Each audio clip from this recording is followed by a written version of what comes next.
Have you ever heard of somebody getting a preemptive pardon who was innocent of all crime? Who's just an innocent person? Have you ever heard of that? Just somebody getting a blanket pardon and they're an innocent person? But no, it's the president's own family.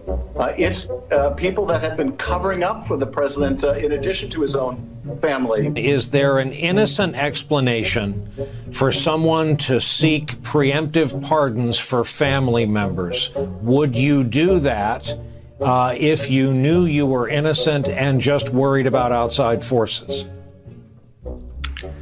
The answer to that is going to be no. If you haven't done anything wrong, you sit there and go, what do you need a preemptive pardon for? If he pardons people preemptively, he's essentially telling the public that these people have committed crimes. And we may not be aware of what they are, but the pardon is clear evidence that crimes have been committed. I imagine if he decides to issue these preemptive pardons, it will be cast in a way that he is protecting his family and protecting their reputations from, villainous exterior forces that are against him. First off, we should just take a deep breath and acknowledge the audacity of a president who's so clearly concerned about his own criminal culpability and that of his family members that pardons are a major obsession with him. The idea of a kind of prospective pardon, this sort of permanent federal get-out-of-jail-free card, that seems to be what we're talking about in the case of this, right, with Giuliani and his 3 eldest children who,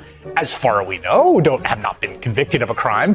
Maybe they've committed a lot, and they don't want to face action.